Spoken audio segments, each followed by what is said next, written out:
Bismillah walhamdulillah wa kafa billahi syahida ashhadu an la ilaha illallah wahdahu la syarika lah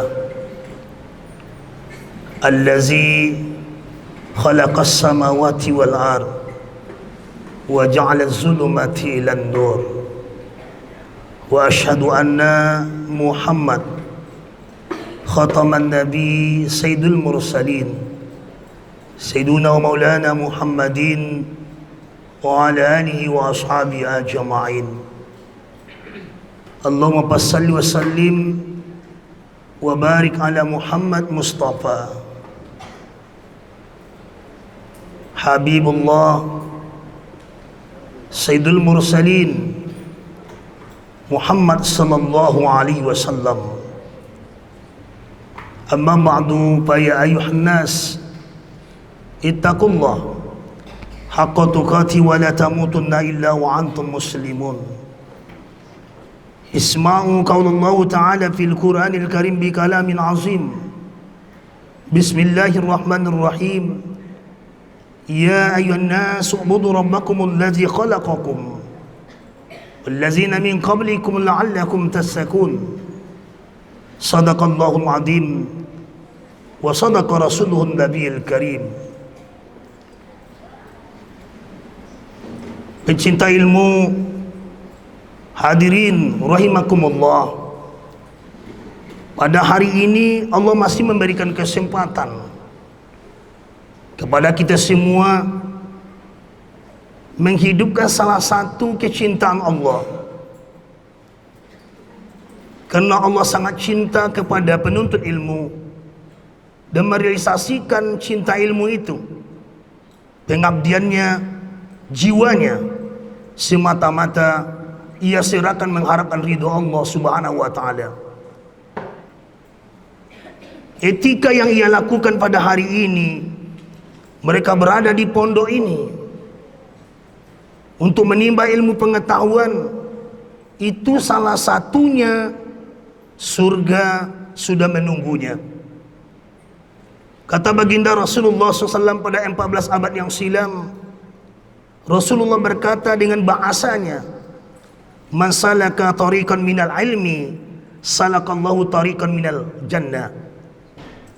Kita bawa bahasa kita, barang siapa berjalan untuk mencari ilmu, maka Allah sudah menentukan satu jalan untuknya menuju surga.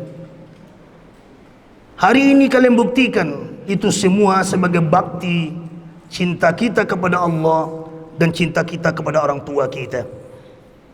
Allah sangat suka, Allah sangat cinta, Allah sangat perhatian kepada anak yang mampu merealisasikan baktinya kepada orang tuanya, yakninya mencari ilmu pengetahuan yang berada di pondok ini. Apabila dia berhasil memperoleh ilmu pengetahuan, saya yakin bukan dia saja yang mendapat surga, orang tuanya diberikan maligai mahkota dari surga itu sendiri. Salawat buat Nabi kita Nabi Muhammad sallallahu alaihi wasallam dengan ucapan Allahumma salli wa sallim wa barik ala sayyidina Muhammad wa ala ali sayyidina Muhammad.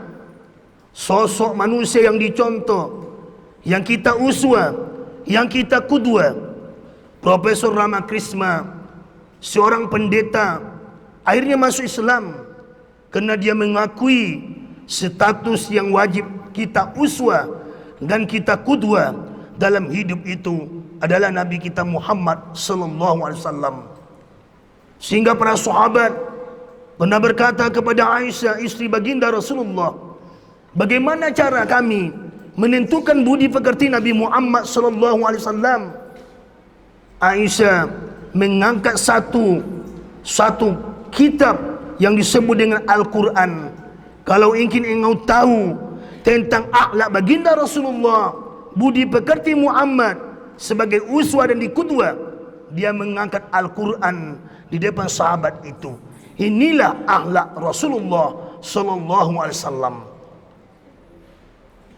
Para penuntut ilmu yang budiman, yang kami sayangi, yang dirahmat Allah, hari ini kalian berada di pondok ini, kalian akan memahami Al-Quran, membaca Al-Quran, menghafis Al-Quran. Saya yakin suri tauladan-tauladan Muhammad berada dalam Al-Quran itu. Apabila kalian sudah mengkutuanya, kalian realisasikan dalam hidup dan kehidupan kalian, di rumah tangga, bertetangga, beragama, bermasyarakat, saya yakin kalianlah sebagai hamba yang dicintai oleh Allah Subhanahu wa ta'ala. Kesempatan ini kami sampaikan kepada kita semua, kepada penuntut ilmu, mengajak kalian berpikir, memahami satu ayat ini. Dalam surah Al-Baqarah Allah katakan, ya ayyuhan nasu ubudu rabbakumul ladzi khalaqakum wallazina min qablikum la'allakum tattaqun. Hai manusia, kata Allah, Allah tidak memandang siapapun manusianya, bangsa apapun dia, keturunan apapun dia, etnis apapun dia. Allah tidak membedakan panggilannya. Maka dalam kata tata kaidah bahasa Arab, iya, dari kalimat itu namanya iya nida. Maknanya Allah tidak memperhatikan jabatan satu kalimat itu sendiri. Apa artinya? Allah tidak memandang manusianya, kayak apapun dia, putih, hitam, kuning, bangsa apapun dia, bangsa Arab, bangsa Indonesia, Badawi, dan lain sebagainya. Allah tidak memandang itu. Tapi apa yang Allah pandang pada diri manusia itu, bagaimana dia mampu menghidupkan SDM-nya, bagaimana dia mampu membaca sumber daya alamnya, SDA-nya. Yang dipandang oleh Allah itu kepada manusia, SDM-nya, sumber daya manusianya. Manusia itu bisa membaca tauhid, bertauhid dengan Allah, bisa membaca alam, menundukkan alam semesta kepadanya apabila sumber daya manusianya hidup. Menghidupkan sumber daya manusia itu adalah menuntut ilmu. Hari ini kalian berada di pondok ini mencari ilmu. Itu tujuannya apa? Menghidupkan sumber daya manusianya. Muhammad saja bisa membaca sumber daya alam Makkah dan Madinah itu dengan ilmu. Dikasih ilmu oleh para malaikat melalui Allah Subhanahu wa ta'ala. Dititip kepada malaikat sehingga dikatakan kepada Muhammad, Iqra ya Muhammad, Iqra, Iqra, Iqra. Baca. Intinya apa? Agar SDM-nya Muhammad itu ada, ilmu Muhammad itu ada. Maknanya SDA alam Madinah dan Makkah terbaca oleh Muhammad. Situasi kondisi Makkah, situasi kondisi Madinah terbaca oleh Muhammad. Akhirnya umat masuk Islam. Begitunya pentingnya ilmu. Maka kesempatan yang ada itu, wahai anak-anakku sekalian, penuntut ilmu di pondok ini, jangan kalian bimbang, jangan kalian pikirkan hal-hal yang tidak berarti bagi kalian. Yakinilah ilmu yang kalian tuntut hari ini, pada satu saat ilmu itu akan berguna bagi orang tuamu, bagi ayahmu, bagi ibumu.